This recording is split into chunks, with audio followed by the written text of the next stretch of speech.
Hello everyone, आप सभी लोगों का फिर से स्वागत करता हूं पीडब्ल्यू वाली गाइस के इस प्लेटफॉर्म पे।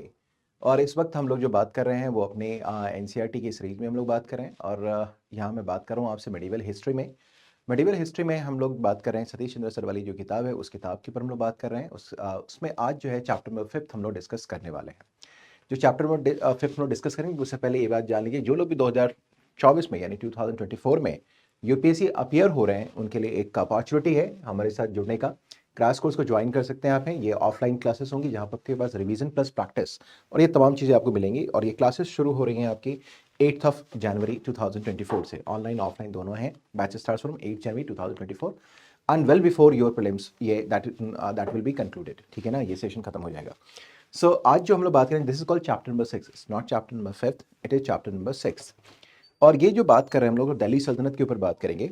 दिल्ली सल्तनत जो है हमारा 1200 से लेकर 1400 के बीच तक ये चलता रहता है। ठीक है ना, आपको ये मालूम होगा कि दिल्ली सल्तनत जो है अभी जिस चैप्टर के बारे में हम लोग बात करें वहाँ हम लोग बात करेंगे 1200 टू 1400 तक। इनफैक्ट दिल्ली सल्तनत का जो पूरा टाइम पीरियड है वो अगर आप देखें तो 1206 से लेकर 1526 यानी कि फर्स्ट बैटल ऑफ पानीपत तक वहाँ तक चलता है। लेकिन ये जो चैप्टर है जहाँ अभी हम लोग बात करने वाले हैं इसका जो ब्रैकेट है, टाइम ब्रैकेट है, दैट इज फ्रॉम 1200 टू 1400। ठीक है, इसका अलावा हम लोग पूरी तरीके से दिल्ली सल्तनत को इस क्लास में भी खत्म नहीं करेंगे। According to the NCERT book जो भी हम लोग जिसको कवर कर रहे हैं उसमें इस चैप्टर का जो सरोकार हमारा है जिसका हमारा भी एसोसिएशन रहेगा वो 1400 तक का रहेगा। ठीक है, तो हम लोग बात करने वाले हैं that is called Satish Chandra के मेडिवल हिस्ट्री। ठीक है, दिल्ली सल्तनत हम लोग बात करने वाले हैं। ठीक है, दिल्ली सल्तनत जो कि 1200 से लेकर 1400 तक के बीच में हमारी अभी आपके साथ चर्चा होने वाली है। ये एक छोटा सा एक ब्रीफ है आपके पास कि इसमें हम लोग बात करने वाले हैं द मामलुक सुल्तान्स के बारे में।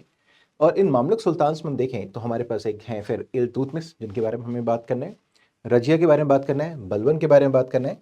और इन लोगों के बीच में एक प्रॉब्लम होता है, ठीक है ना, वो प्रॉब्लम होता है मंगोल्स का। ठीक है ना, और नॉर्थ वेस्ट फ्रंटियर में अगर हम लोग बात करें तो कई इश्यूज हैं जिसकी वजह से हम देखेंगे कि जो मामलुक डायनेस्टी अभी है या सल्तनत है उसके ऊपर थ्रेट आता रहता है, तो उसको भी थोड़ा समझने की कोशिश करेंगे।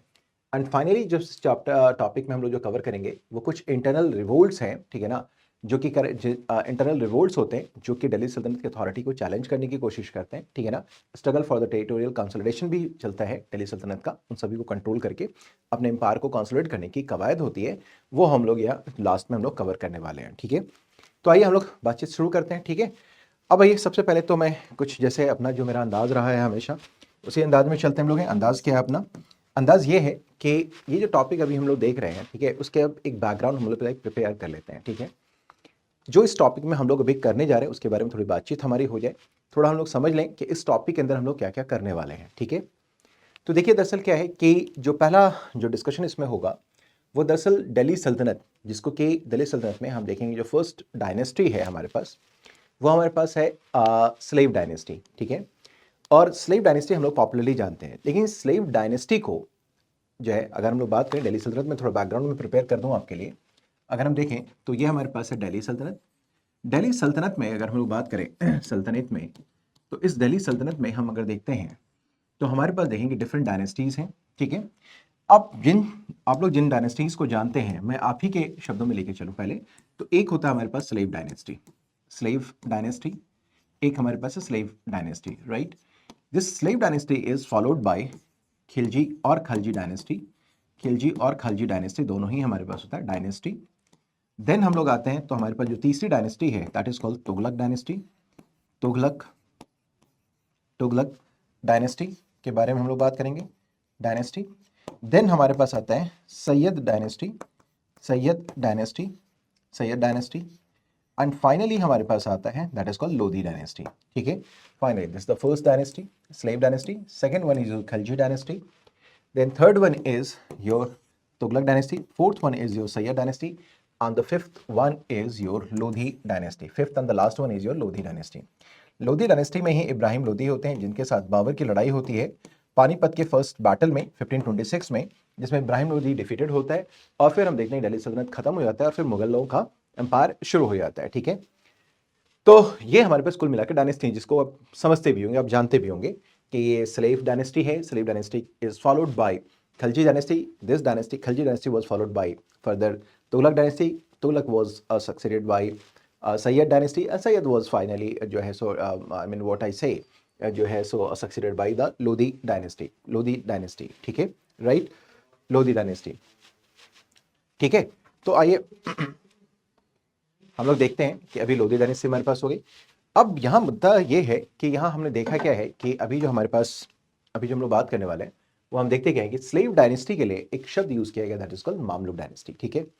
मैं आपको बताना चाहूंगा कि एक्चुअली क्या है कि जो स्लेव डायनेस्टी है हमारे पास, इसके नॉमेनक्लेचर को लेकर, नाम को लेकर के हिस्टोरियंस के बीच में कई डिबेट्स एंड डिस्कशंस हुए कि क्या होना चाहिए एक appropriate term for the very first dynasty of Delhi सल्तनत, जिसको हम स्लेव डायनेस्टी के नाम से जानते हैं। इनफैक्ट ये हिस्टोरिकल डिबेट है कि क्या जो फर्स्ट डायनेस्टी है दिल्ली सल्तनत की, उसको स्लेव डायनेस्टी कहा जाना चाहिए, इसको मामलुक डायनेस्टी कहा जाना चाहिए, इसे जो है सो इलबरी डायनेस्टी कहा जाना चाहिए, इसे अर्ली टर्क्स कहा जाना चाहिए। सो देयर आर डिफरेंट जो है so name suggested by different scholars कि भाई इनको इन नामों से पुकारा जाना चाहिए।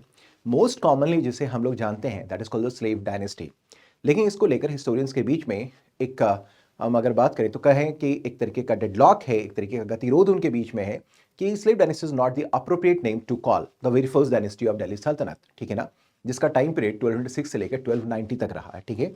इसमें एक और भी बात बता दूं मैं कि ये जो डायनेस्टी है ये 1206 टू 1290 तक चलता है, ठीक है ना।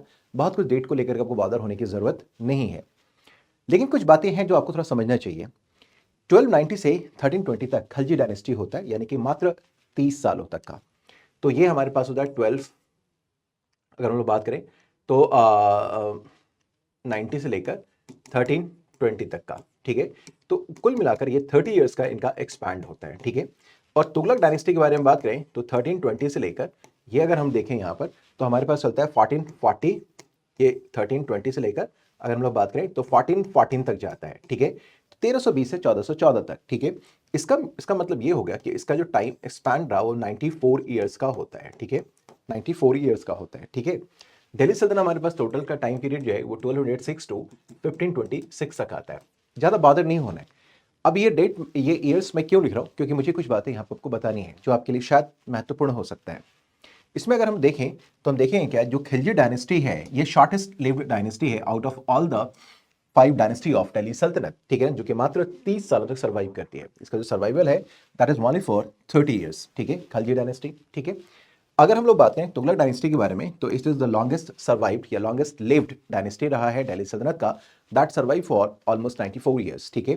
तो ये दो बातें, छोटी सी बातें जो हमारे दिमाग में होनी चाहिए, ठीक है, बहुत ज़्यादा फर्क नहीं पड़ता है, बट थोड़ा सा हमें पता होना चाहिए, ठीक है, कि जो खिलजी डायनेस्टी है वो मात्र महज 20 सालों तक के लिए रही, और जो तुगलक डायनेस्टी है हमारे पास जो है सो 94 ईयर्स यानी सबसे लंबे समय तक चला। तो हम यही बात कर रहे थे आपके साथ कि जो पहली डायनेस्टी है जिसको हम स्लेव डायनेस्टी कहते हैं, इसके नाम को लेकर के इतिहासकारों के बीच में, यानी कि जो हिस्टोरियंस हैं उनके बीच में कई डिबेट्स एंड डिस्कशंस हुए, जिसमें यह नाम सजेस्ट किया गया कि जो दिल्ली सल्तनत है इसका नाम, जो स्लेव डायनेस्टी है इसका नाम मामलुक होना चाहिए। कुछ इतिहासकारों ने कहा, there are certain historians, other historians rather, उन्होंने ये सजेस्ट करा कि this dynasty should be termed as early Turks, किसी ने कहा कि मामलुक होना चाहिए, किसी ने कहा कि इल्बरी होना चाहिए। तो इन सभी में हिस्टोरिकल डिबेट है और हर किसी के पीछे अपना अपना तर्क है, ठीक है। लेकिन इतनी बात तो तय है कि स्लेव डायनेस्टी का ना ये उचित नहीं है, that is not appropriate to term the very first dynasty of Delhi sultanate as slave dynasty. क्यों?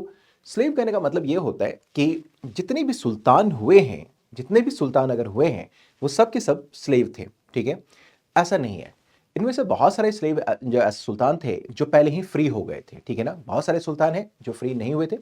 कुतुबुद्दीन ऐबक जो कि पहला ही आपका सुल्तान है दिल्ली सल्तनत का, ठीक है ना, वो जो है स्लेव था, ठीक है। लेकिन ये नहीं है कि बाकी सारे के सारे जो हैं वो आपके जो सुल्तान हैं वो सबके सब स्लेव थे, ठीक है। तो इतिहासकारों ने कहा कि भाई स्लेव कहना ये उचित नहीं है, it is better to call them Mamluks, ठीक है ना, जो कभी पहले ओन्ड थे, इसका मतलब पहले स्लेव थे, but before coming becoming sultan they become free, ठीक है। तो there are group of historians और इनफैक्ट जिन्होंने इस किताब को लिखा जिसके बारे में हम लोग डिस्कशन कर रहे हैं, उन्होंने एक सजेस्ट करा कि इसका नाम मामलुक होना चाहिए, ठीक है ना। So that's why we are telling them, we are talking about कि हाँ this dynasty is called this dynasty is called what, that is called Mamluk dynasty. But इसमें भी गतिरोध है, इसको लेकर के भी है, और इसका एक दूसरा नाम भी सजेस्ट किया गया that is called Ilbari Turks, वो कहीं ज्यादा अप्रोप्रिएट फील होता है। बट एनीवेज हम लोग एनसीईआरटी तक अपने को कन्फाइन रखते हुए इस बात को डिस्कशन में रखते हैं कि जो सतीश चंद्र सर हैं उनका ये मानना है कि जो पहला डायनेस्टी है that should be known as Mamluk dynasty, ठीक है। ये स्लेव डायनेस्टी है, इसको मामलुक है, क्योंकि मामलुक कहना ज़्यादा उचित है, क्योंकि इसमें से जो अधिकांश, जो मेजॉरिटी ऑफ द सुल्तान्स हैं, they were earlier the slaves, but before becoming the sultan they were freed, ठीक है ना। सो प्री ओन्ड थे, समथिंग लाइक दैट, ठीक है। तो जो पहला डिस्कशन हमारे पास आ रहा है यार, वो ये आ रहा है कि हम जो ये बात कर रहे हैं कि मामलुक सुल्तान्स, ठीक है ना, so it is in fact the name used for the slave dynasty, right. This point should be very very clear, ठीक है। इसलिए हमने देखा यहाँ पर मामलुक सुल्तान्स के बारे में बात की गई। दूसरा, इस पूरे टॉपिक में अभी हम देखेंगे क्या, ये जो पूरा का पूरा टॉपिक अभी चलने वाला है हमारे पास, इसमें हम क्या देखते हैं कि हमें क्या पढ़ना होगा, क्या हमारा अभी कोर्स रहने वाला है, किन बातों को अभी हम लोग समझने वाले हैं इस पूरे के पूरे चैप्टर में, इस पूरे डिस्कशन में। इसको मैं पहले ही थोड़ा सा और उसको भी ब्रीफ कर दूं। एक्चुअली क्या है कि आप जानते हैं कि दिल्ली सल्तनत के बारे में जो हम लोग अभी बात कर रहे हैं, दिल्ली सल्तनत के बारे में जो अभी हम लोग बात कर रहे हैं, ये जो सल्तनत हमारा है, सल्तनत, ठीक है ना, ये जो दिल्ली सल्तनत हमारे पास है, ये इसका जो फाउंडर है, जो इनिशियल पर्सन है, वो है कौन? वो है हमारे पास कुतुबुद्दीन ऐबक। ये साहब कौन है हमारे पास? कुतुबुद्दीन ऐबक। ये हमारे पास कुतुबुद्दीन ऐबक है हमारे पास, कुतुबुद्दीन ऐबक, कुतुबुद्दीन ऐबक है हमारे पास, कुतुबुद्दीन ऐबक, राइट, कुतुबुद्दीन ऐबक है, ठीक है। हमने देखा कि मोहम्मद गोरी के मरने के बाद, ठीक है, कुतुबुद्दीन ऐबक जो कि एक स्लेव है और दिल्ली वाले रीजन में, इंडिया वाले रीजन में ये क्या कर रहा है, वो उसका गवर्नर है यहाँ पे, ठीक है ना, लाहौर में है इसका सेंटर, और ये जो है क्या कर रहा है, उसका गवर्नर है, इस इलाके का गवर्नर है। इनफैक्ट अभी जब हम डिस्कशन करेंगे तो हमारे पास 3 गवर्नर्स के नाम हैं जिनका नाम जिक्र में आना वर्थ मेंशनिंग है, ठीक है, या हम कहें कि वर्थ मेंशनिंग है। वो कौन कौन से हैं? एक तो कुतुबुद्दीन ऐबक है, दूसरा यालदौज है, और तीसरा है कुबाचा, ठीक है, यालदौज और कुबाचा। तो बस मैं ये बताना चाहता हूँ कि ये 3 गवर्नर्स हैं, उसमें जो दिल्ली का जो रीजन था, दिल्ली का region that includes Lahore as well, इसके ऊपर में ऐबक की गवर्नरशिप चल रही थी, ठीक है। कुबाचा है, उसका कंट्रोल जो था मुल्तान पे था, और एक है यालदौज, ठीक है ना, यालदौज जिसका गजनी पे हो रहा था, ठीक है, यानी कि ओरिजिनल होमलैंड में, ठीक है। जैसे ही मोहम्मद गोरी की मृत्यु होती है 1206 में, उसकी हत्या कर दी जाती है 25 में, तो हम देखते क्या है कि अब जो है सो कुतुबुद्दीन ऐबक दिल्ली वाले रीजन में, लाहौर से ही उसने कुतुब जो है सो दिल्ली सल्तनत को स्टैब्लिश कर दिया, ठीक है, लाहौर वाले रीजन में। लाहौर में उसकी कैपिटल थी, ठीक है, लाहौर में कैपिटल किसकी थी? कुतुबुद्दीन ऐबक की थी। वही उसने दिल्ली सल्तनत को स्टैब्लिश कर दिया, ठीक है, स्टैब्लिश कर दिया। लेकिन अगर हम देखें तो जो कुतुबुद्दीन ऐबक का जो समय था वो 1206 में, यानी कि ऐबक के बारे में अगर हम लोग बात करें तो इसका जो टाइम पीरियड है दैट इज 1206 टू 1210 वाली, ठीक है ना। सो महज 4 साल इसका टाइम पीरियड रहा है। आप ये देख पा रहे होंगे कि 4 साल में, इस समय देखेंगे कि किन ऑड टाइम्स में दिल्ली सल्तनत को स्टैब्लिश किया गया। नॉर्थ वेस्ट में अगर हम लोग बात करें, या मैं ऐसे कहूं सेंट्रल एशिया में, वेस्ट एशिया में काफी कुछ इस वक्त उथल पुथल चल रहा था, उथल पुथल हो रहा था।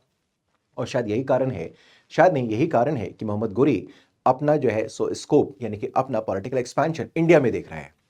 गोर से आता है, यानी कि गोर गजनी के में छोटा सा प्रांत है गोर, गोर से वो आता है इंडिया में, और इंडिया में वो अपने गवर्नर्स को रखना शुरू कर देता है, और यहाँ पर मैं जो है एम्पायर बिल्डिंग का ख्वाब देखना शुरू करता है। मैंने आपको पिछले क्लास में बताया भी था कि किस तरीके से मोहम्मद गजनी और मोहम्मद गोरी इंडिया पे अटैक करते हैं, और उन दोनों के अटैक करने में के ऑब्जेक्टिव में क्या फर्क था। मोहम्मद गजनवी जहां भारत को केवल लूटना चाहता था, मोहम्मद गोरी भारत में राज्य निर्माण करना चाहता था। और यही कारण है कि जब भी वो कोई नया टेरिटरी जीतता था तो वहां अपने गवर्नर्स को अपॉइंट करना शुरू कर देता था, जो कि उसके स्लेव्स हुआ करते थे। And one such slave was your Qutbuddin Aibak. तो इसने 1206 ईस्वी में मोहम्मद गोरी के मरने के बाद उसने दिल्ली सल्तनत को स्टैब्लिश कर दिया, लेकिन उसके पास समय बहुत कम था कि वो एम्पायर को क्या कर सके, वो क्या कर सके, कंसोलिडेट कर सके, ठीक है। अब जो भी सुल्तान आएंगे तो उनके लिए कंसोलिडेशन एक बहुत बड़ा इशू होगा, ठीक है ना, बहुत बड़ा एक चैलेंज होगा। यानी कि अगर हम ये कहने की कोशिश कर रहे हैं यहाँ पे कि अगर हम बात करें कि दिल्ली सल्तनत की स्थापना हो गई, तो जो सबसे बड़ा चैलेंज था, जो बिगेस्ट चैलेंज था, भी जो चैलेंज था किसके लिए, दिल्ली सल्तनत के लिए, जो चैलेंज था वो चैलेंज क्या था? दिस चैलेंज वाज, ये क्या था चैलेंज? तो ये था एम्पायर का consolidation, consolidation of empire, consolidation of Delhi sultanate, consolidation of Delhi सल्तनत, जो कि एक एम्पायर हम क्रिएट कर रहे हैं, इसका कंसोलिडेशन एक बहुत बड़ा चैलेंज था। That was rather this was the biggest challenge before the sultans of Delhi sultanate, ठीक है। अब जब देखेंगे तो इनके चैलेंजेस में अगर हम देखना शुरू करें तो चैलेंजेस क्या क्या हैं, ठीक है। तो सबसे पहली बात यह है कि आपने ये देखा कि जो पहला चैलेंज है जिसके बारे में मैं जिक्र कर दूं आपसे, कि कुतुबुद्दीन ऐबक ने दिल्ली सल्तनत को स्टैब्लिश करा, that is well and fine, ठीक है, कर दिया। But he was one of the slaves of Mohammad Ghori. तो बाकी जो दूसरे स्लेव्स होंगे लाइक कुबाचा, याल्दौस, वो क्या करेंगे, वो भी दिल्ली में अपना कंट्रोल स्टैब्लिश करने की कोशिश करेंगे। इसका मतलब जो कुतुबुद्दीन ऐबक है उसकी अथॉरिटी को चैलेंज कौन करेंगे, उनके जो फेलो जो गवर्नर्स होंगे वो क्या करेंगे, उसकी अथॉरिटी को चैलेंज करने की कोशिश करेंगे।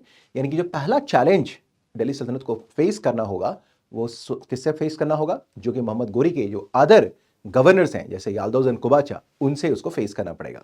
ठीक है, ये समझ पा रहे हैं। यानी कि जो एक चैलेंज है वो चैलेंज हमें दिखाई देगा किसके किसके फॉर्म में दिखाई देगा, that is the forms of other slaves of Mohammad Ghori, slaves of Mohammad Ghori, slaves of Mohammad गोरी, मोहम्मद गोरी। और इसमें दो नाम वर्थ मेंशनिंग है, दैट इज याल्दौस और दूसरा है कुबाचा। ठीक है, नंबर 1। दूसरी बात क्या है कि यहां अगर हम देखेंगे तो दूसरा चैलेंज क्या हो सकता है, दूसरा चैलेंज क्या है कि आपने ये देखा था कि जो गुर्जर प्रतिहाराज हैं उसके डिक्लाइन के बाद राजपूत आए थे, एंड राजपूत्स क्या कर सकते थे, एम्पायर बिल्डिंग का काम कर सकते थे, एक साम्राज्य बना सकते थे, उनके पास ये क्षमता थी, एक मार्शल कम्युनिटी भी है, उनके पास क्षमता थी। बट उनके इंटरनल अपने अपने देखेंगे जो है स्ट्राइफ्स की वजह से, यानी कि जो उनके बीच में जो कलेश चल रहा था, उनके बीच में जो इंटरनल प्रॉब्लम चल रहे थे, जिसकी वजह से वो यूनाइट नहीं हो पाए, आपस में हमेशा वो लड़ते रहते थे, कोई एक जॉइंट फ्रंट या हम कह सकते हैं वो प्रिपेयर नहीं कर पाए अगेंस्ट द टर्क्स। ठीक है, लेकिन राजपूत्स अभी भी अस्तित्व में है, एग्जिस्टेंस में। even after the establishment of Delhi Sultanate, which was established by the Turks, still Rajputs were existing, right? तो अब ये जो राजपूत्स हैं वो क्या करेंगे, ये राजपूत्स जो न्यू एलिमेंट आया है, न्यू पॉलिटिकल एलिमेंट आया है, वो कौन, दैट इज कॉल्ड टर्क्स।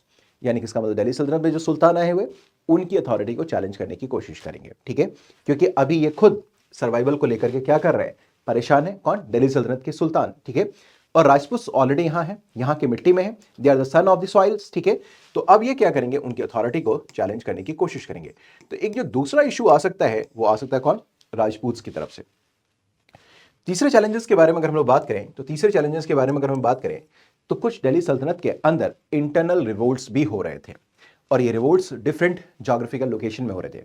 कुछ रिवोल्ट्स आपको बंगाल में देखने को मिलेगा, कुछ आपको जैसे नॉर्थ वेस्ट इंडिया में देखने को मिलेगा।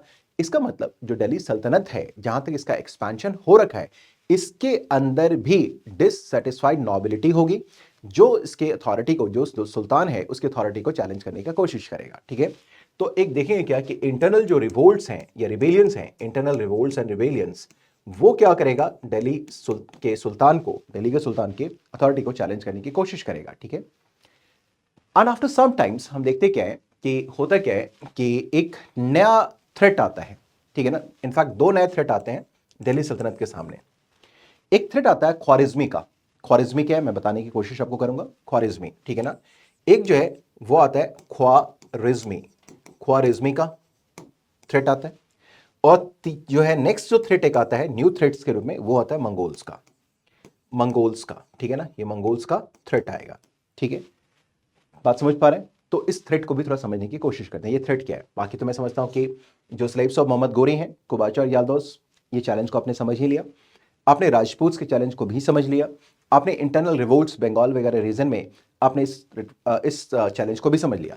Now we just try to understand कि what was the challenge thrown by Khwarizmi and then Mongols. ठीक है, इसको समझने की कोशिश करते हैं। ठीक है, देखिए दरअसल होता क्या है कि आपने ये देखा था कि दिस वाज योर इंडिया। ठीक है ना, ये हमारे पास क्या है, इंडिया का रीजन है, और यहां जो आपके पास सदर्न अफगानिस्तान है, यानी कि काबुल है हमारे पास, काबुल का जो साउथ का रीजन है, साउथ सदर्न पार्ट यानी कि साउथ है, यहीं पर आपके पास है गजनी है। ठीक है ना, सदर्न पार्ट, एस का मतलब आजकल सदर्न पार्ट ऑफ काबुल, तो यहां आपके पास गजनी, और इसी गजनी के अंदर है छोटा सा रीजन दैट इज कॉल्ड गौर। ठीक है ना, इसी के अंदर एक छोटा सा रीजन है दैट इज कॉल्ड, यानी कि इस तरीके से हम देखें, अगर ये है गजनी तो इसी के अंदर छोटा सा है दैट इज कॉल्ड गौर। ठीक है, ये बात समझ पा रहे हैं।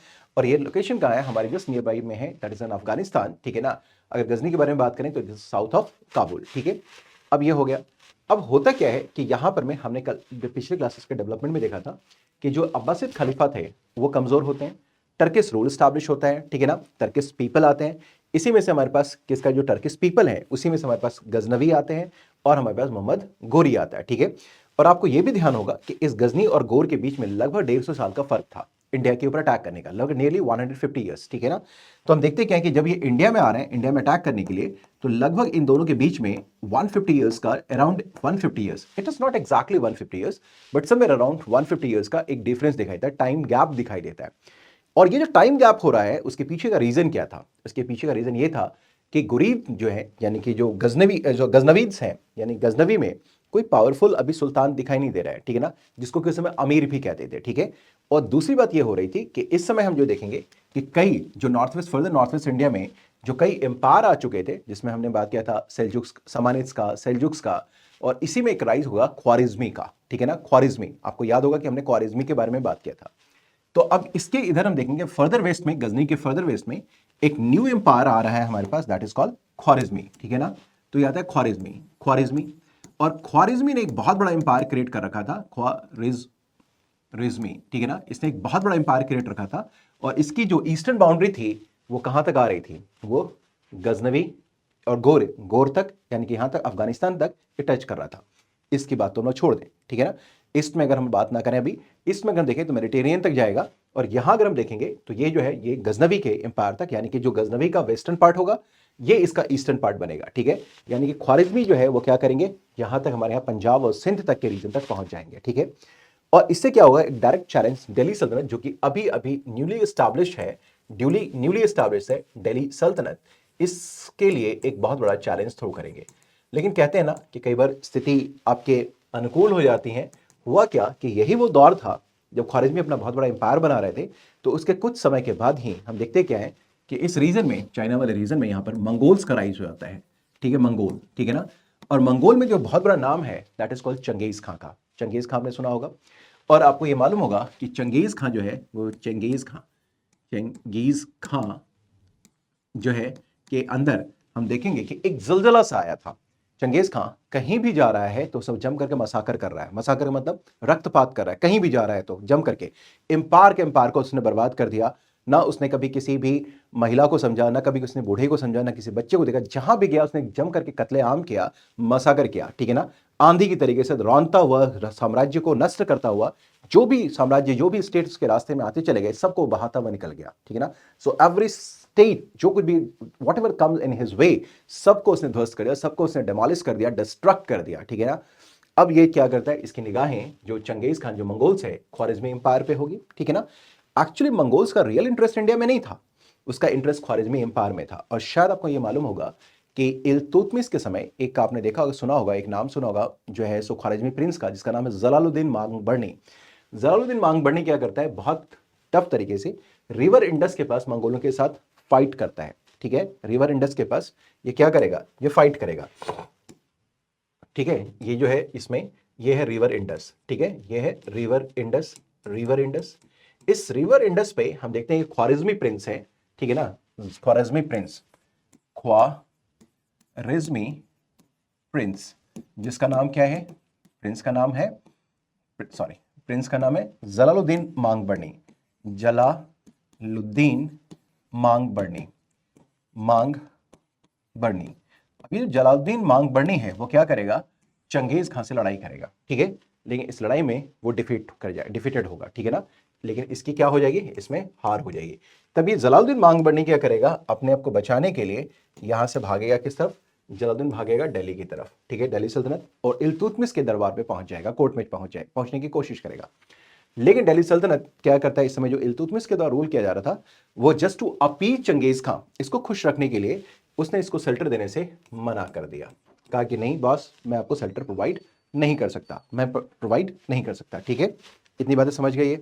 तो हमने ये देखा कि इस समय जो है सो वो क्या करता है कि उसको शेल्टर देने से मना करता है। किसने मना कर दिया, दैट इज कॉल्ड ख्वारिज्मी प्रिंस को मना कर दिया, किसने, इल्तुतमिश ने, ठीक है।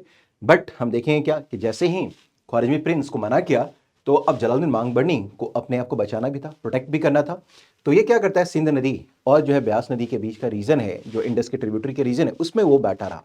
और 3 महीने तक ये क्या करता है, चंगेज खान उसका वेट करता रहता है। और इसी वेट के दौरान अब क्या हो गया था कि अब दिल्ली सल्तनत अनप्रोटेक्टेड फील कर रहा था, हो गया था, क्योंकि अब जो है सो जो मंगोल्स हैं उनका जो इन्वेजन्स है वो टुवर्ड्स इंडिया भी होना शुरू होगा।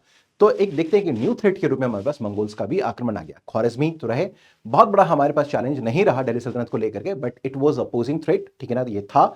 लेकिन जैसे ही जो है आपका ख्वारिज़मी एम्पायर खत्म हुआ, तो मंगोल एक नए थ्रेट के रूप में हमारे पास बने रहेंगे और काफी लंबे समय तक दिल्ली सल्तनत में इनका थ्रेट बना रहेगा, ठीक है, ये बात समझ पा रहे हैं।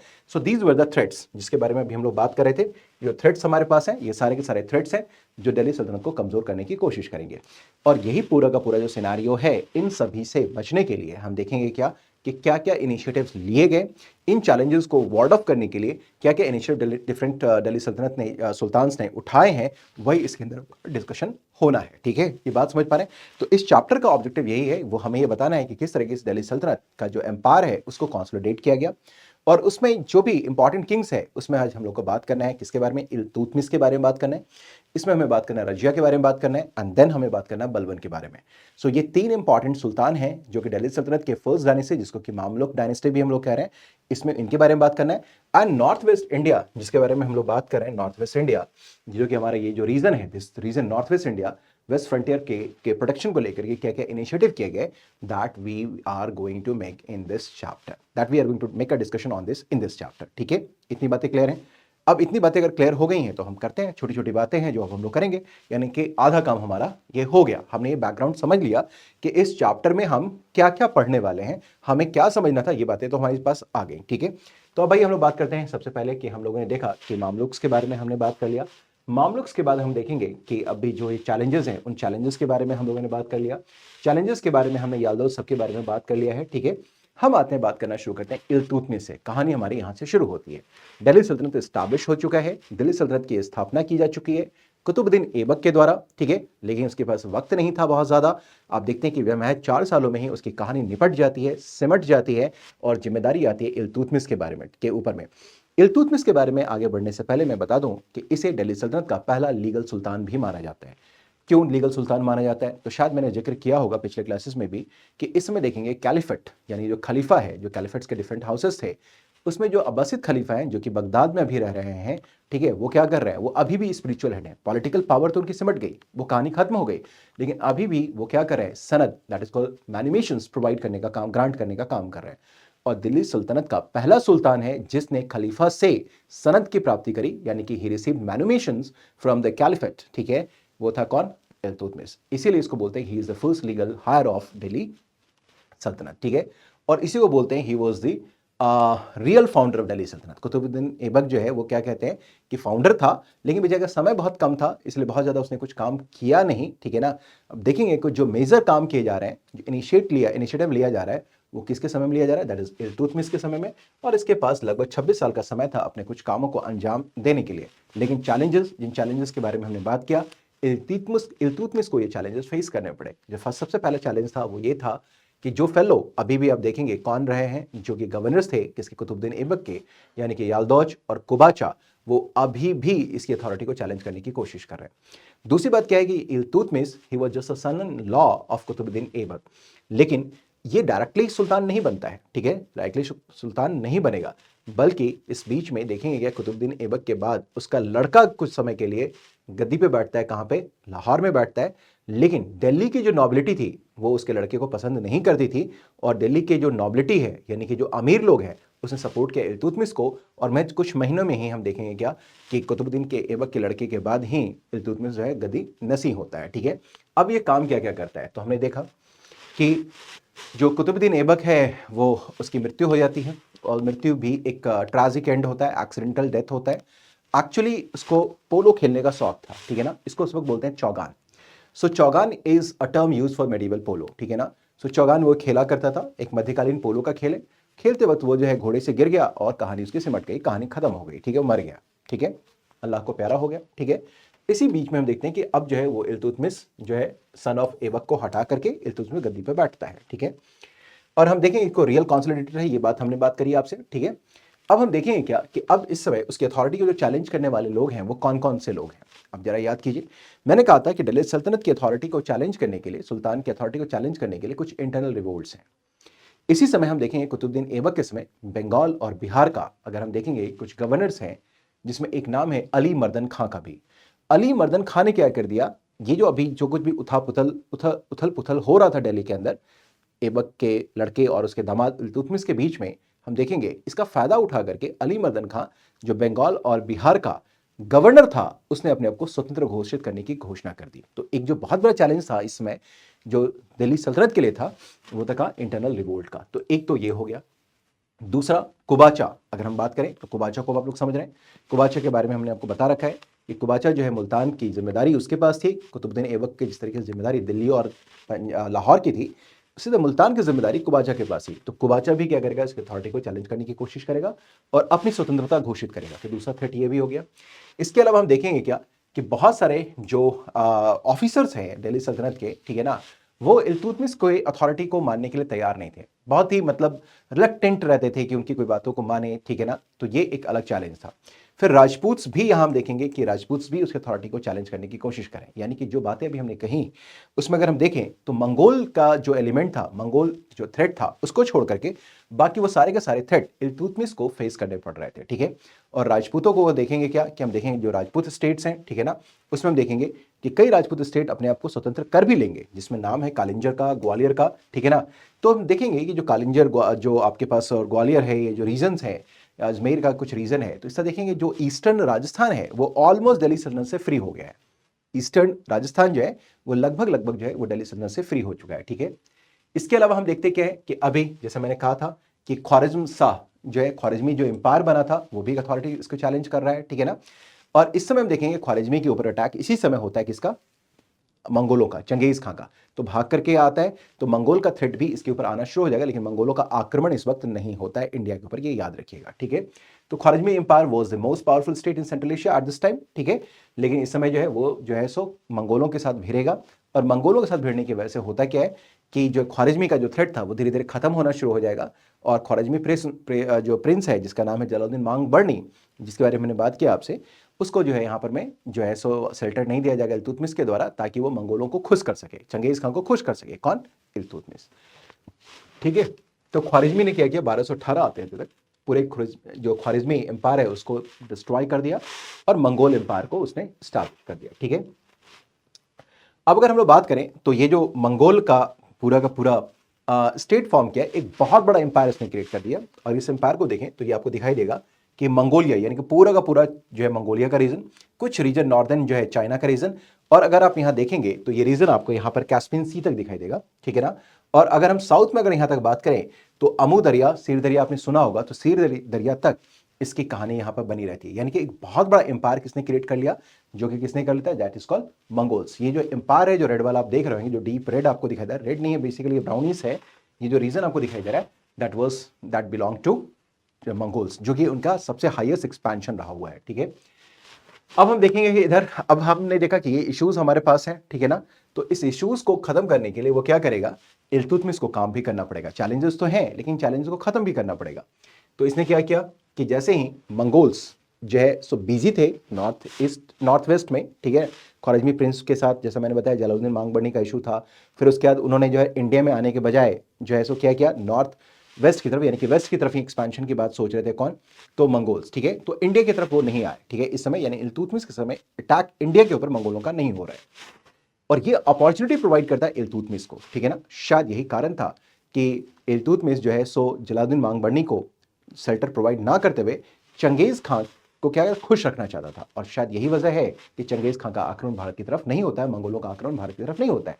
और ये जो आक्रमण नहीं हुआ, इस बीच में ही about some kind of time, उसने कुछ समय खरीद लिया, किसने, इल्तुतमिश ने। और इस समय जो इंटरनल रिवोल्ट्स हो रहे थे बंगाल में, बिहार में, उसको उसने सप्रेस कर दिया। इसके अलावा मुल्तान और उच्च में जो उसके गवर्नर थे कुबाचा वगैरह, उसको भी, उसकी अथॉरिटी को भी इसने बिल्कुल नस्तनाबूद कर दिया। यानी कि जो चैलेंजेस थे, हम अगर देखेंगे कि कुबाचा की तरफ से दिया जा रहा था, उसको उसने खत्म कर दिया। बंगाल और बिहार में जो इंटरनल रिवोल्ट्स है उसको भी उसने खत्म कर दिया, ठीक है। यानी कि एक डिप्लोमेटिक मूव थी जहां आपने देखा था किंग पॉन एंड वाली जो कहानी है आपके शतरंज जो आप खेलते होंगे, कि एक ही चाल से उसने क्या किया, दो शिकार कर दिया, एक तीर दो निशाने। एक तो बंगाल को भी कंट्रोल किया, कुबाचा को भी करने का टाइम मिल गया, उसको कंट्रोल करने का टाइम मिल गया, या उसको खत्म ही करने का टाइम मिल गया, क्योंकि जब उसने जलालुद्दीन मांगबरनी को अपने यहां आश्रय नहीं दिया, ठीक है। तो एक तो ये बात हो गई, ठीक है। और इस तरह का देखते क्या है कि जैसे ही उसने कुबाचा के इशू को खत्म किया, वैसे ही दिल्ली सल्तनत जो है वो इंडस रिवर तक पहुंच जाता है, ठीक है। इसके अलावा हम देखेंगे क्या कि बंगाल में हम देखेंगे कि इसी समय एक और आदमी आ जाता है जिसका नाम है इजाज। इजाज जो है टाइटल लेता है जिसका नाम है सुल्तान गियासुद्दीन का, ठीक है ना, सुल्तान गियासुद्दीन के नाम से, और इसने भी अपने अथॉरिटी को जो है सो क्लेम कर दिया, इंडिपेंडेंस को क्लेम कर दिया, ठीक है। और ये जो अगर हम लोग बात करें तो ये जो गियासुद्दीन है ये थोड़ा सा एबल रूलर है, जेनरस है, थोड़ा सा जेनरस रूलर है, ठीक है ना। अब इस इवाज ने, चूंकि अब है तो जेनरस आई मीन रूलर जिसने अपने इंडिपेंडेंस को क्लेम कर दिया, लेकिन इसने दिल्ली सल्तनत को क्षति तो पहुंचाई, दिल्ली सल्तनत के अधीन उसने अपना इंडिपेंडेंस क्लेम कर दिया। तो इल्तुतमिश का लड़का है, इसने बंगाल में लखनौती के करीब इस इजाज को यानी कि गियासुद्दीन को भी डिफीट कर दिया, ठीक है, और ये भी चैलेंज खत्म हो गया, ठीक है। उसके बाद उसने क्या किया, राजपूत की तरफ भी ध्यान दिया और उसने ग्वालियर और बयाना जैसे क्षेत्रों को जीता, अजमेर नागौर सबको जो है सो उसने कंट्रोल करने की कोशिश करी और राजपूताना में भी उसने कंट्रोल स्टैब्लिश कर लिया, ठीक है।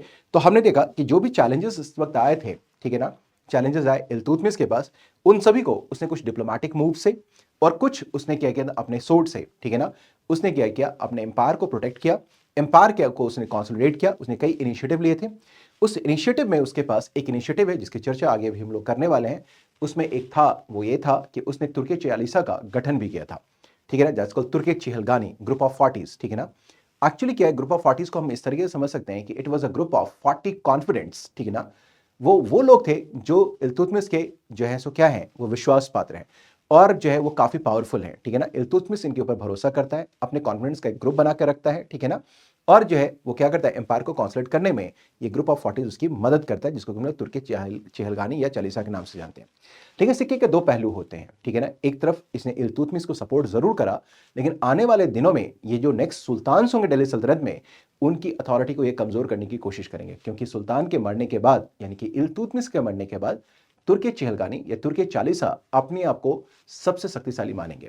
अगर कोई सुल्तान अगर गद्दी पे बैठ भी रहा है तो वो ये चाहेंगे ये उनका नॉमिनेटेड सुल्तान हो। इसका मतलब क्या है कि एक पपेट सुल्तान को दिल्ली की गद्दी पे बिठाने की कोशिश करेंगे, ठीक है, कोशिश करेंगे, ठीक है, लेकिन किसी रियल पावर को यहां बैठने देने की कोशिश नहीं करेंगे।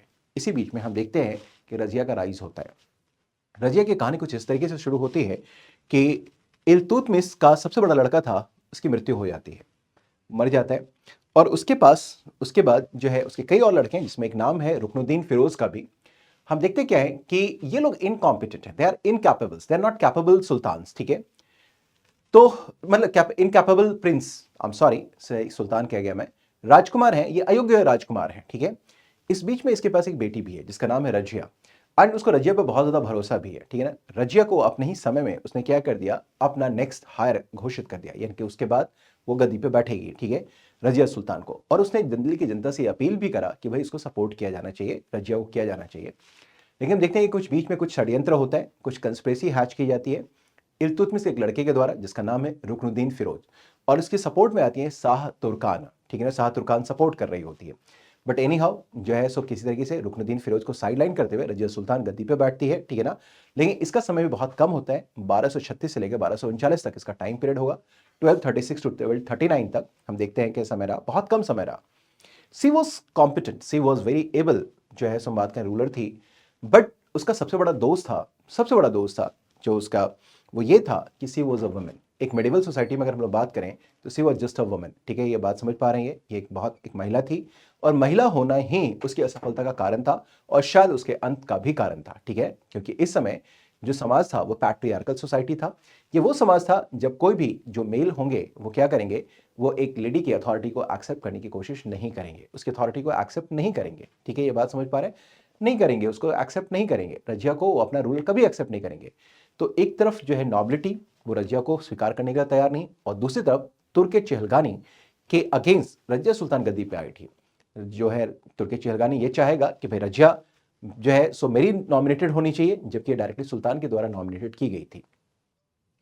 तो यहां अगर हम देखें इस किताब में ये बातें लिखी गई हैं, ठीक है, हालांकि आप अलग पढ़ेंगे तो इसका कई पर्सपेक्टिव भी हैं, इसके ऊपर हिस्टोरिकल डिबेट्स एंड डिस्कशंस भी हैं, तो खैर उससे हमें चर्चा नहीं करना है, इस किताब को ध्यान में रखते हुए आगे हम लोग बात कर रहे हैं। तो हम देखते क्या है कि यहाँ पर हम ये बात ये होती है कि जो है इल्तुतमिश उसने अपना लीगल हायर घोषित कर दिया और रजिया सुल्तान गद्दी पे बैठती है। नतीजा ये होता है कि यहाँ पे एक ग्रुप ऑफ नॉबिलिटी है जो उसके अगेंस्ट रिवोल्ट हमेशा करेगा। दूसरा, जितने भी जो भी कोर्ट के अंदर जो लोग बैठे हुए हैं वो भी उसके अगेंस्ट कंस्पिरेसी हैच करने की कोशिश करेंगे।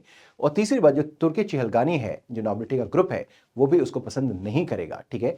इसलिए उसका जो पूरा का पूरा 3 साल का समय रहता है वो उसको रिवोल्ट्स को सप्रेस करने में ही निकल जाता है। एक समय ऐसे रिवोल्ट होता है जब हम देखेंगे कि लाहौर का, सरहिंद का जब वो देखेंगे कि होता है तो उसी को सप्रेस करने के लिए निकलती है, दिल्ली को छोड़ के जाती है, लेकिन रास्ते में वो और उसका एक एसोसिएट है जिसका नाम है याकूत, ठीक है ना, जो कि एक अब्सीनियन है, उसकी हत्या कर दी जाती है। फिर ये जो है रजिया सुल्तान आगे बढ़ती है, ठीक है, अल्तुनिया के गवर्नर्स के पास जाती है उसको सप्रेस करने के लिए, लेकिन उसको मालूम है कि अल्तुनिया को से मैं लड़ूंगी, अगर अगर मैंने उसको डिफीट भी कर दिया तो मेरे पास कॉन्फिडेंट नहीं रहेंगे। तो एक बहुत बड़ा एक डिप्लोमेटिक मूव करती है वो, उसने अल्तुनिया से अपने आप को, जो कि गवर्नर है, ठीक है ना, उसको उसने ये क्या कर दिया कि ऑफर कर दिया कि तुम मुझसे शादी कर लो, ठीक है ना, और शादी करने के बाद हम लोग फिर दिल्ली चलेंगे और फिर हमारी सल्तनत होगी, हम लोग रूल करेंगे, ठीक है। तो it was a success of Razia, ठीक है। लेकिन रजिया की ये चाल भी जो है सो क्या होती है, वो सक्सेसफुल नहीं हो पाती है। जब ये दोनों हैप्पीली मैरिड होकर के वापस दिल्ली की तरफ आ रहे थे, तभी इनका एक भाई और भी है या भतीजा है, जो है वो क्या करे, बहराम शाह, वो इसकी हत्या करवा देता है और उसकी कहानी निपट जाती है, ठीक है। दूसरी तरफ तो हमने ये देखा कि जो इंटरनल रिवोल्ट्स है उसको ही सप्रेस करने में उसको अपनी नॉबिलिटी का सपोर्ट नहीं मिला।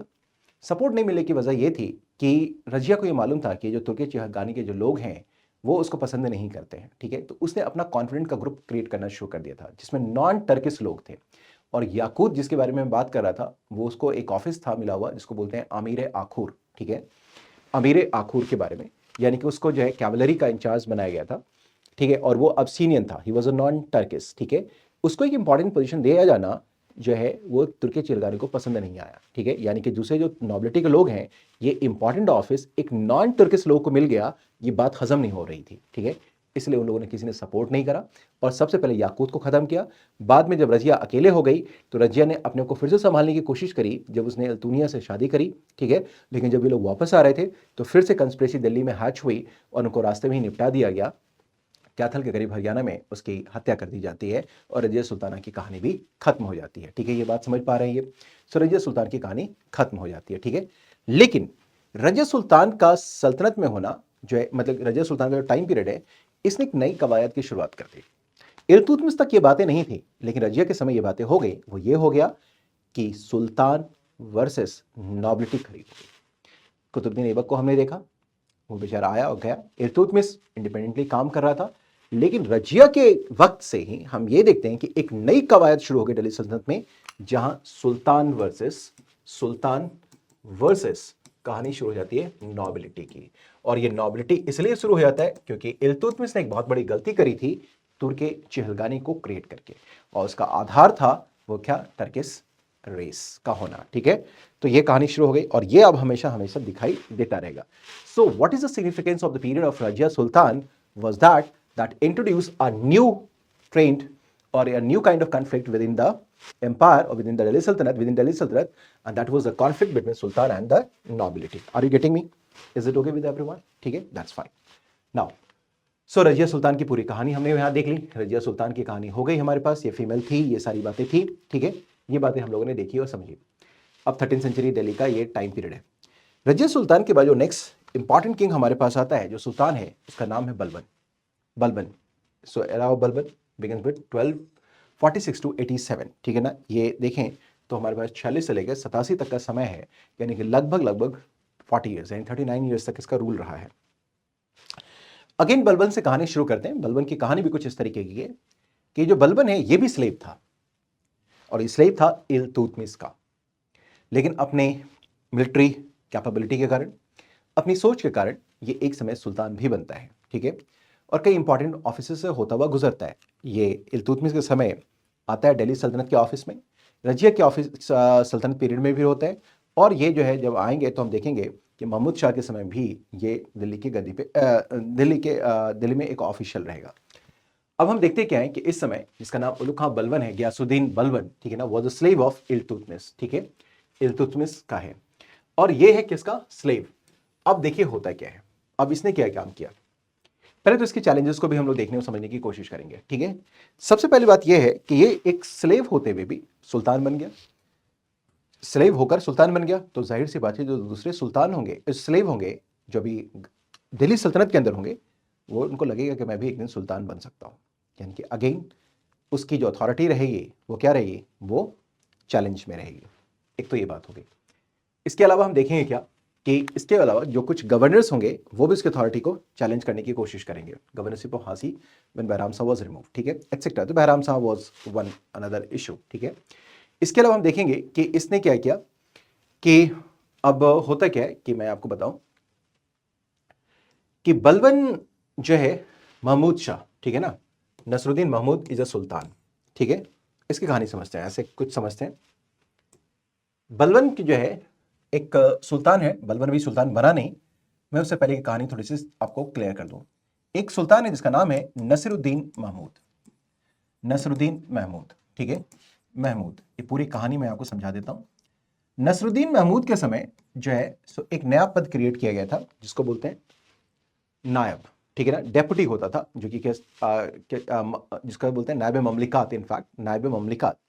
तो इसने एक न्यू ऑफिस क्रिएट किया था दैट इज कॉल्ड नायब ममलिकात, नायब ए ममलिकात, नायब ए ममलिकात, ममलिकात। This was a new office, ठीक है, न्यू ऑफिस था जिसको क्रिएट किया था किसने, नसरुद्दीन ने, न्यू ऑफिस। इस ऑफिस में बलबन आता है, ठीक है ना, लेकिन सबसे पहले आता है इंडियन मुस्लिम, ठीक है ना, जिसका नाम है रेहान, ठीक है। उसमें जो पहला बैठने वाला that is called Rehan, Rehan नाम है, ठीक है। अभी कहानी समझिए। तो जब नसरुद्दीन महमूद गद्दी पर होता है तो इसी समय हम देखेंगे कि बलबन का इसको एक्टिव सपोर्ट मिलता है, बलबन का एक्टिव सपोर्ट मिलेगा, ठीक है। और बलबन जो है धीरे धीरे क्या करेगा, अपने पोजीशन को कंसोलिडेट करता हुआ चला जाएगा, ठीक है ना। और नसरुद्दीन महमूद के बारे में बोलते हैं कि ये एक धार्मिक प्रवृत्ति का एक सुल्तान था जो कि अपने कुरान की आयतों को लिखा करता था, उसकी नकल उतारा करता था। He was an expert calligraphist, that's why, ठीक है ना। इसके अलावा वो टोपिया बुना करता था, इस्लामी जो पहनते हैं वो सब क्या करता था। तो एक्टिव पॉलिटिक्स और एडमिनिस्ट्रेशन में इसका इंटरेस्ट नहीं था। तो जाहिर सी बात है he was the de facto de jure head of सुल्तान and he became the de facto, ठीक है। बलबन ने अपने पोजीशन को और भी ज्यादा मजबूत करने के लिए उसने एक काम किया, क्या कि उसने अपनी बेटी का विवाह किसके साथ कर दिया, उसने नसरुद्दीन महमूद के साथ कर दिया, ठीक है ना, नसरुद्दीन महमूद के साथ कर दिया, ठीक है। सो बलबन जो है अपनी बेटी का विवाह किसके साथ कर देगा, नसरुद्दीन महमूद के साथ करेगा, ताकि रिलेशनशिप काफी क्लोज है। लेकिन आप जानते हैं कि जब कहीं संबंध अच्छे हो रहे होते हैं तो कहीं पर जलन भी होती रहती है, कुछ लोग जलते भी रहते हैं, अफगानी चिकन की तरीके से रोस्टेड होते भी रहते हैं, ठीक है। और ऐसे जो लोग रोस्ट हो रहे थे वो क्या करेंगे, नसरुद्दीन महमूद के कानों में जाके बात कहेंगे कि साहब आप तो इधर बैठे हुए हैं कुरान की आयतों की नकल उतारने में, टोपियां सिलने में, और ये जो बलबन है वो आपकी ही अथॉरिटी को क्या करने वाला है, वो हाईजैक करने वाला है, वो आपको ओवरटेक करने वाला है। अब इस बात से लेकर Nasiruddin Mahmud, everything was going good, सब कुछ बढ़िया चल रहा था। नसरुद्दीन महमूद को शक हो गया और उसने इस शक के कारण किया कि बलबन को जो है सो अपने दरबार से निकाल दिया। 18 महीने तक के लिए जो है ही वॉज एन एग्जाइल। कौन, बलबन था, आउट ऑफ द कोर्ट था। लेकिन Balban took this as an opportunity और इस पीरियड में उसने अपने ग्रुप को और भी ज्यादा स्ट्रॉन्ग किया, अपने आप को और भी ज्यादा मजबूत कर लिया, ठीक है।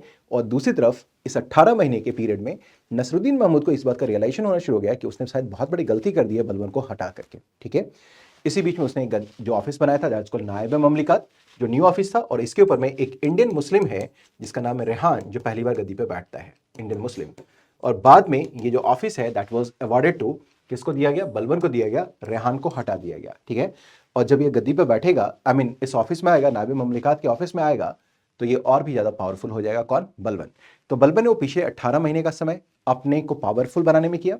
और जब ये नायब ममलिकात, जिसको कि डेप्यूटी टू सुल्तान बोलते हैं, उस स्थिति में उसने अपने पावर को और भी मजबूत किया। और जैसे ही जो है नसरुद्दीन की मृत्यु हो जाती है वैसे ही बलबन गद्दी पे बैठ जाता है, ठीक है ना। और ये टाइम पीरियड होता है वो बलबन का शुरू हो जाता है, ठीक है। ये बात समझ पा रहे हैं। अब जब बलबन गद्दी पे बैठेगा, ठीक है ना, गद्दी पे बैठेगा तो उसको सबसे पहले ये बताना पड़ेगा कि वो भाई स्लेव रहा हुआ है। तो मैंने कहा कि भाई बाकी स्लेवों को भी तो एम्बिशन जगेगा कि भाई मैं भी क्या बनूं, मैं भी सुल्तान बन जाऊं, सबको लगेगा भाई मैं भी बोलूँ सुल्तान। तो उसने कुछ काम करने की कोशिश करी। उसको ये लगा कि यार देखो ऐसा है कि ये सब प्रॉब्लम हो क्यों रहा है, ये सब एक्चुअली प्रॉब्लम क्यों हो रहा है, उसके समझ में आने लगी बातें कि उसको लगा कि जो सुल्तान का पोजीशन है, यानी कि जिसको हम किंग बोलते हैं, उसकी ही कोई गरिमा नहीं है, वो डिग्निफाइड ऑफिस ही नहीं है। कोई भी जिसका मन करे वो गद्दी पे बैठ जा रहा है। ये भी गद्दी बन पे बैठ गया, एक स्लेव होकर गद्दी पे बैठ गया, ये खुद भी बैठा था। लेकिन इस बात को समझने लगा था कि यार जो सुल्तान है, जो किंग है, इसकी ऑफिस में डिग्निटी ही नहीं है। तो सबसे पहले उसने अपने पोजीशन को कंसोलिडेट करने के लिए उसने किंग के यानी कि सुल्तान की पोजीशन को डिग्निफाई करने की कोशिश करी। और डिग्निफाई करने के लिए वो क्या करेगा, वो कुछ ना कुछ डिग्निटी का एलिमेंट उसके अंदर डालेगा। वो खुद एक स्लेव रहा हुआ है तो अपने बारे में बताएगा कि वो स्लेव था, वो एक मिसफॉर्चून था। और वो एस्टैब्लिश करेगा कि मैं स्लेव था, वो एक मिसफॉर्चून था, एक दुर्भाग्यपूर्ण स्थिति थी, लेकिन मेरे जो मेरा रक्त है, जो मेरा ब्लड है, उसके अंदर राजत्व का गुण था, उसके अंदर किसी रॉयल फैमिली का ब्लड फ्लो कर रहा था। और यही सब काम करने के लिए वो क्या करेगा, कुछ इनिशिएटिव लेगा एक इन इश्यूज को करने के लिए। दूसरा क्या है कि जो नॉबिलिटी उसके अगेंस्ट में खड़े होने की कोशिश करेगी, उसको अपने जूते के नोक पे लाने की कोशिश करेगा।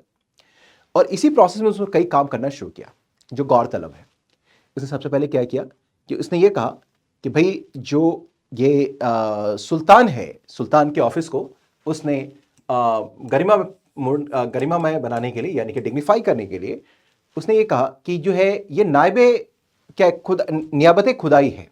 नियाबत खुदाई का मतलब ये होता है कि it is a shadow on God, of God on the earth. ठीक है, इसका मतलब भाई एक तरफ गॉड यानी कि अल्लाह, दूसरा उसकी छाया धरती पे। इसका मतलब क्या है कि भाई ये जो ऑफिस है वो काफी पवित्र ऑफिस है। ठीक है ना। और हर कोई सुल्तान के अगेंस्ट खड़ा नहीं होगा, क्योंकि भाई ये कौन है, अल्लाह की छाया धरती के ऊपर है। एक तो ये बात करेगा।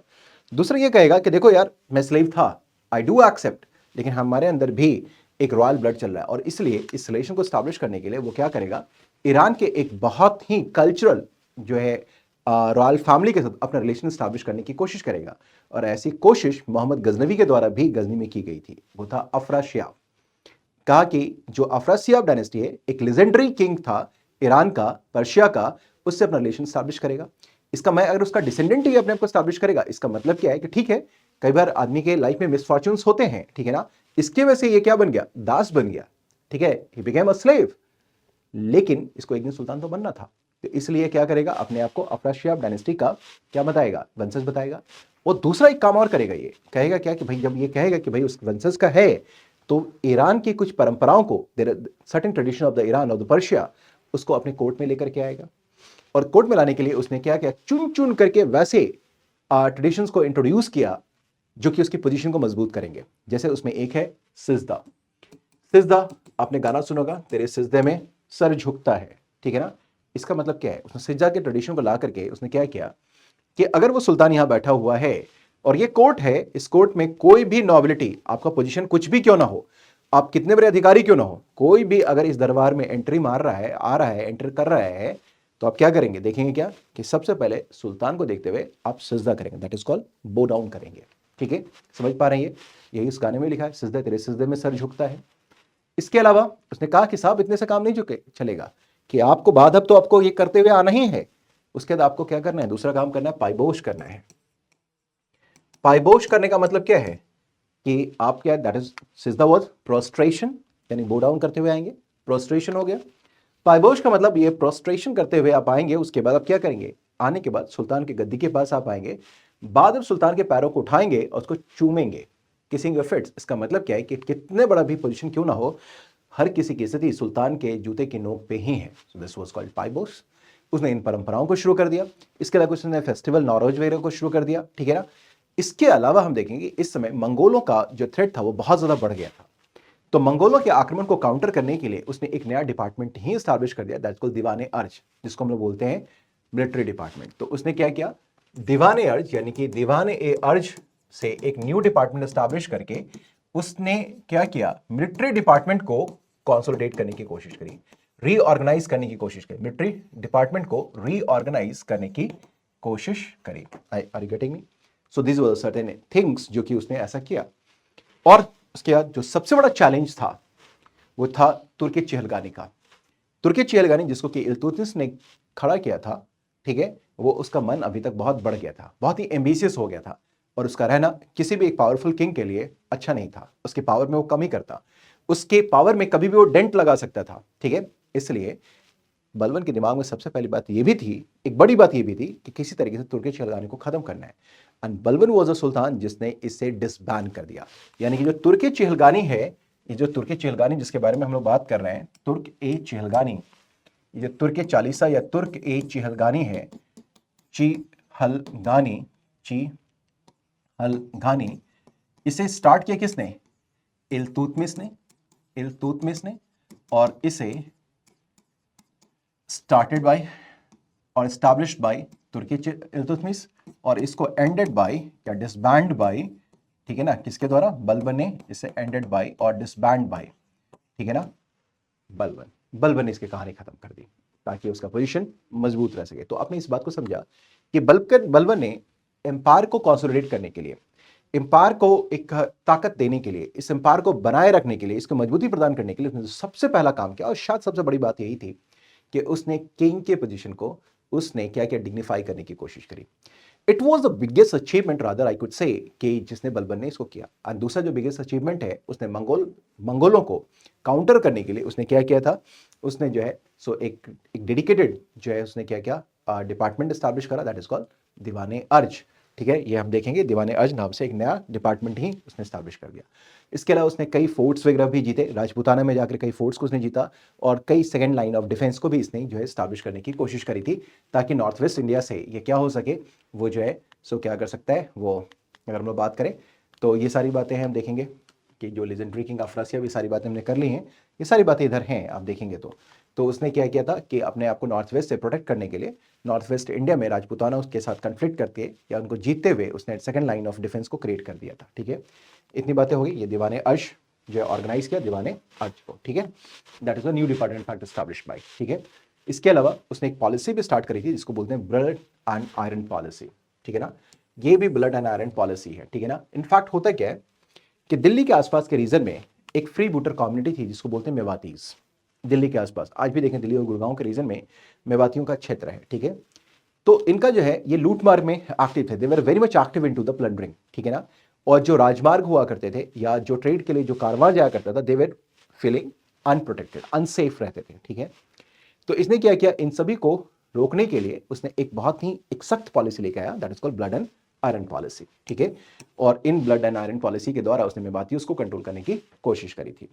इसके अलावा और भी कई फ्री बूटर्स कम्युनिटी थी जो गंगा यमुना द्वाब के रीजन में अवध के करीब भी क्या कर रहे थे, वहां पर लूटमार करते थे, उनको भी इसने कंट्रोल करने की कोशिश करी। जहां कहीं भी जंगल थे, जंगल का फायदा उठा करके हम देखेंगे कि बहुत सारे फ्रीब्यूटर्स यात्रियों को परेशान करते थे, व्यापारियों को परेशान करते थे, उसने उन जंगलों को भी क्लियर करवा दिया। So there was certain initiative जो कि बलबन ने लिया। बलबन ने ये सारी सिजदा पाइबोस ये सारी बातें हमने करी। इनफैक्ट उसने अपने कोर्ट में अगर हम लोग बात करें तो उसने हंसने पे भी पाबंदी लगा दी थी कि कोई हंसी मजाक भी नहीं चलेगा, और अपने टीचर को उसने बहुत ही ज़्यादा सीरियस बना दिया था, ठीक है ना। और किसी प्रकार के क्रिटिसिज्म को स्टेट के अगेंस्ट और सुल्तान के अगेंस्ट उसको अनटॉलरेबल बना दिया था कि कोई भी अगर कोई आलोचना भी करता है, चाहे वो फैमिली मेंबर क्यों ना हो या उसके फ्रेंड सर्कल का क्यों ना हो, अपने ग्रुप के कोई लोग क्यों ना हो, सुल्तान की कभी क्रिटिसिज्म नहीं कर सकते। तो ये सारी जो कवायदें चल रही थी, इसका क्रक्स यही है कि किसी भी सूरत हाल में वो सुल्तान के अथॉरिटी को क्या करना चाह रहा था, वो कंसोलिडेट करना चाह रहा था, कि पोजीशन को मजबूत करना चाह रहा था, ठीक है। Now Mongols and the problems of the north western frontier, अब ये एक नया जो इशू है वो हम लोग देखें। हमने देखा कि अभी तक जो सुल्तान हुए उन सभी को तो उसने कंट्रोल कर लिया। अब ये इशू आ रहा है कि भाई मंगोल्स का इशू क्या है। तो मंगोल्स के इशू के लिए हमने आपको बताया था कि आप देखेंगे क्या कि मंगोल जो है किस तरीके से मंगोल का राइज हुआ, ये हमने देखा था। मंगोल का राइज तो हमने देखा ही, मैं आपको डिस्कस करके बता ही दिया, ठीक है। अब हम देखेंगे क्या कि ये ख्वारिज़मी की कहानी भी हमने आपको बता दी, गुरीज की कहानी और मंगोल की कहानी भी ऑलरेडी हमने आपको बता दिया था कि किस तरीके से एक जलजला क्रिएट कर दिया था चंगेज खान ने, ठीक है ना। और इस जलजले से बचाने के लिए सबसे पहले इसमें काम किया किसने, इल्तुतमिश ने, जब उसने जलालुद्दीन मांगबरनी को उसने अपने यहाँ से सल्टर देने से मना कर दिया था और उसने अपने एम्पायर को प्रोटेक्ट किया था, ठीक है, ठीक है। उसके बाद हम देखेंगे कि जो मंगोल्स हैं कहीं भी जा रहे हैं तो हम देखेंगे क्या कि हर तरफ वो स्लटरिंग करेंगे, जैसा मैंने आपको बताया, महिलाओं बच्चों हर किसी को उसने किया, छोड़ा नहीं, किसी को छोड़ा नहीं, ठीक है ना। अब इसका एक इंपैक्ट पड़ा, दो इंपैक्ट होता है इसका दिल्ली सल्तनत के ऊपर, वो हमें समझना है। देखिए क्या होता है, दो बातें ये होती हैं क्या कि इसको जरा समझिए कि जब मंगोल का इन्वाजन हो रहा है तो हमें दो एंड पे इसके इंपैक्ट को समझना है। सीधी सीधी बात करें, क्रक्स में बात करते हैं, मंगोलों के आक्रमण के जो मंगोल था, जो एम्पायर बिल्डिंग हो रहा था और इनका जो इन्वाजन था, उसके दो इंपैक्ट पड़े। उन दोनों इंपैक्ट को देखते हैं। पहला ये है कि जो मंगोल्स हैं कहीं भी गए तो ये वॉर तो करते ही थे, ठीक है। तो जिस भी स्टेट में इन्होंने जो है सो आक्रमण किया, इन्वाजन किया, अटैक किया, तो वहां से जितने भी टैलेंट था, स्किल था, उन सभी को अपने साथ लेके चला गया। नॉलेज था, इसका मतलब जो लोग भी क्राफ्ट्समैन थे, स्किल्ड पर्सन थे, टैलेंटेड पीपल थे, उन सभी को उसने उठा करके अपने एम्पायर में ले लिया, ठीक है। समझ पा रहे हैं। तो एक तरफ देखेंगे मंगोलों के अधीन डेवलपमेंट का काम भी हो रहा होगा, ठीक है। दूसरी तरफ क्या हो गया कि अब हम देखेंगे कि मंगोल्स के आक्रमण की वजह से अगर हम देखें तो कोई एक सेफ इस्लामिक स्टेट कोई अगर हो सकता था जो कि दूसरे इस्लामिक पीपल थे जो टैलेंट और मेरिट थे, इसका एक जो उसका मतलब बोलते हैं पनाह जो होगा कहीं भी मिलेगा, वो होगा कौन? वो होगा दिल्ली सल्तनत में। ठीक है, तो अब होता क्या है कि मंगोलों के आक्रमण की वजह से कुछ लोगों को तो पकड़ के लेके गया, लेकिन जो लोग इंडिपेंडेंट थॉट के थे, जो अपने आप को थोड़ा सेल्फ रेस्पेक्ट वाले लोग थे, डिग्निटी वाले लोग थे, जो टैलेंट और स्किलफुल लोग थे, जो चंगेज खान के साथ नहीं गए, जो मंगोलों के साथ नहीं गए, वो क्या करेंगे? वो दिल्ली सल्तनत की तरफ आना शुरू करेंगे। इसका नतीजा ये हो गया कि दिल्ली सल्तनत में हम देखेंगे कि ओवर द टाइम कई लोग बाहर से आने शुरू हो गए। ठीक है ना, पर्शिया से आने शुरू हो गए। और फिर हम देखेंगे यहाँ पर में वो चीज़ें आपको दिखाई देंगी लिटरेरी एक्टिविटी में, पर्शियन लिटरेचर में आपको दिखाई देगा। उसके बाद हम देखेंगे थोड़ा बहुत ये एक्टिविटी आपको जो है देखने को मिलेगा कहाँ पे? तो वो देखने को मिलेगा आर्किटेक्चर में। हालांकि आर्किटेक्चर बहुत ज़्यादा प्रोनाउंस नहीं है दिल्ली सल्तनत के पीरियड में, लेकिन फिर भी हम देखें इसका इंपैक्ट आपको देखने को मिलेगा। पर्शियन कल्चर में के डेवलपमेंट में आपको दिखाई देगा दिल्ली सल्तनत के अंदर। तो एक इसका इंपैक्ट ये पड़ा कि जितने भी लोग थे ये सब के सब ये क्या करेंगे? वो क्या करेंगे? दिल्ली सल्तनत की तरफ आएंगे, दिल्ली सल्तनत में आएंगे। ठीक है, और यहाँ पर वो डेवलपमेंट का काम करेंगे। ठीक है, इतनी बातें हो गई। तो ये बातें हमने यहाँ पर डिस्कस कर लिया आपके साथ। ठीक है, इसके अलावा हम देखते हैं क्या कि जो है जैसे ही जलालुद्दीन मांग बर्निंग के बारे में जो हमने बात करी थी, जलालुद्दीन मांग बर्नी के बारे में, तो जो ये भी मैंने डिस्कस कर लिया कि 3 महीने तक जो है वो कौन चंगेज खां वेट करता रहा था किसका? जलालुद्दीन मांग बर्नी का, ढूंढता रहा था। ठीक है, जब वो मिल नहीं रहा था तो उसके बाद से हम देखेंगे कि आक्रमण का दौर होना शुरू हो जाएगा किसकी तरफ? इंडिया की तरफ। ठीक है ना, सीरीज ऑफ मंगोल अटैक्स। ठीक है, river Indus remain to be India's western boundary. और यहाँ देखेंगे क्या कि जो भारत है, भारत इस समय गजनी और गोर को छोड़ता हुआ वो क्या करेगा? अपनी सीमा को इंडस रिवर तक ही मेंटेन कर पाएगा, क्योंकि इसके इधर इल्तुतमिश के समय तक हम देखते क्या है, और जो है मंगोलों का आक्रमण नहीं हो रहा है। लेकिन जैसे ही जब ये जलालुद्दीन मांग बर्नी नहीं मिलता है, तब वो धीरे धीरे आक्रमण करना शुरू करेगा और ये आक्रमण होता चला जाएगा। ठीक है, ठीक है, ये बात समझ पा रहे हैं। फिर 1227 ईस्वी में हम देखेंगे मंगोलों में चंगेज खां का डेथ हो जाता है। तब एक आता है हमारे पास कौन? तैर बहादुर, 1241 में। ठीक है ना, सो मंगोलों में जब चंगेज खां का डेथ होगा 1227 में, तो हम देखेंगे क्या कि 1241 में एक फिर से Mongol commander, strong Mongol commander आता है, दैट इज कॉल्ड तैर बहादुर, जो कि लाहौर में होगा, जो दिल्ली सल्तनत को फिर क्या करेगा? उसको चैलेंज करेगा और यहाँ पर लूटमार करने का काम करेगा। खास करके अगर हम बात करें तो लाहौर और मुल्तान के क्षेत्रों में करेगा। ठीक है ना, सो हम देखेंगे क्या। ये कहानी हुई 1245 तक की कहानी हो जाती है। ठीक है, ये कहानी हुई। लेकिन हम देखेंगे क्या कि मुल्तान को जब मंगोलों ने कंट्रोल कर लिया था, तो बलबन का जब समय आता है तो मंगोलों के आक्रमण को बहुत हद तक सक्सेसफुली रिटेलिएट किया गया, क्योंकि उसने एक स्ट्रांग आर्मी बना ली और उसने अपना एक नया डिपार्टमेंट भी स्टैब्लिश करा और मुल्तान को फिर से रिकवर करके दिल्ली सल्तनत में मिला लिया गया।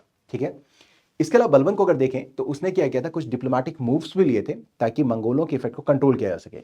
ठीक है, उसने क्या किया कि हलाकू जो कि मंगोल किंग है एक तरीके ऑफ ईरान, ठीक है ना, इसके आपने अपने अपने डिप्लोमेट्स को भेजना शुरू किया, यानी कि इसने फ्रेंडली रिलेशंस बनाने की कोशिश करी किसके साथ? मंगोलों के साथ।